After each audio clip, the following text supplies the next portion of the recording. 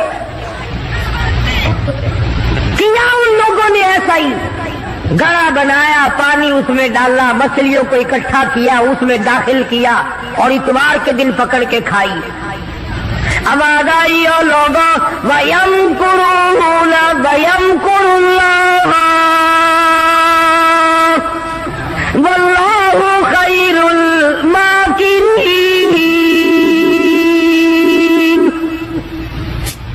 تم نے بھی مکر کیا، تجویز بنائی، میں نے بھی تمہارے لیے عذاب تجویز کر دیا۔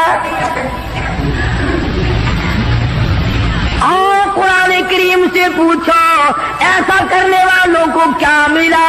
پہلا سپارہ ہے، آواز آتی ہے وَلَقَدْ عَلِمْتُمُ الَّذِينَ اعْتَدَوْا مِنْكُمْ فِي السَّبْتِ فَقُلْنَا لَهُمْ كُونُوا قِرَدَةً خَاسِئِينَ۔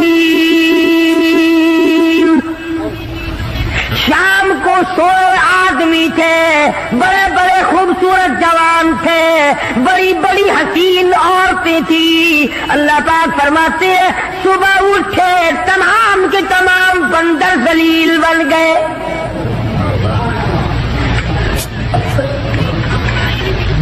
شکلیں بدل گئی پروردگار عالم۔ سوئے آدمی تھے، اٹھے بندر بھولو بن گئے۔ کیوں میرے دین میں مداخلت کی؟ کیوں تم نے میرے دین کے قانون میں ہیرا پھیری کی؟ بڑے بڑے بدلے لو۔ کوئی قوم شام کو آدمی سوئے، صبح کو اٹھے تو کتوں کی شکل بن گئے۔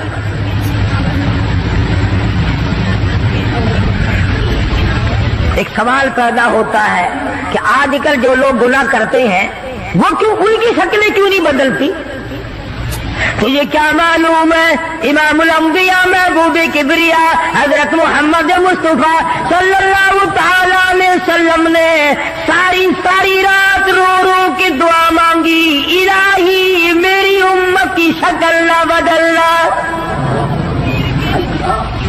خدا کی قسم آج آدمی بنا پھرتا ہے، انسان بنا پھرتا ہے، حسین بنا پھرتا ہے، خوبصورت بنے پھرتے ہو، یہ سارے کا سارا صدقہ کالی کملی والے کا، ورنہ اب تک کتے بندر بن گئے ہوتے۔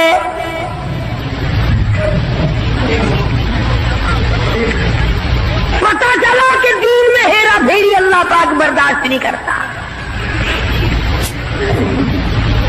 کسی شکل میں بھی کیوں نہ ہو، دین کے اندر وہ برداشت نہیں کرتا۔ تو صحابہ کرام نے کی نہیں اور کرنے دی نہیں۔ کیسے کرتے؟ بڑے بڑے وقت آئے ان پر، عورتوں پہ وقت آیا، مردوں پہ وقت آیا، مگر نہیں بدلے۔ کیسے بدل جائیں؟ سرکار کا دیدار کرنے والی آنکھ کیسے بدل سکتی ہے؟ یہ تو تیری جرت ہے کہ روزہ دیکھ کر کے بھی آتا ہے، پھر بھی بے ایمانی اور بدماشی سے باز نہیں آتا۔ ایک کو کوئی ثابت نہیں کر سکتا جس نے مدنی کریم صلی اللہ علیہ وسلم کے چہرے انور کا دیدار کیا ہو اور اسے ذرہ برابر دنیا کے اندر ہیرا پھیری کی ہے۔ اتنی جرت کون لائے گا؟ اتنی بہادری کہاں سے آئے گی جو ان حضرات میں تھی؟ سیدنا فاروق اعظم رضی اللہ تعالی عنہ جیسا جلیل القدر انسان، عظمتوں والا انسان، جب بھی وقت آتا تھا اللہ اکبر، یوں ہی بیٹھے ہوئے تھے، اس کام میں لگے ہوئے تھے، ایک آدمی آیا اور کہنے لگا جی فلانے آدمی نے مجھے درہ مارا، مجھے بدلہ دلواؤ، فلانے آدمی نے مجھے مارا، بدلہ دلواؤ۔ کیونکہ کام میں مشغول تھے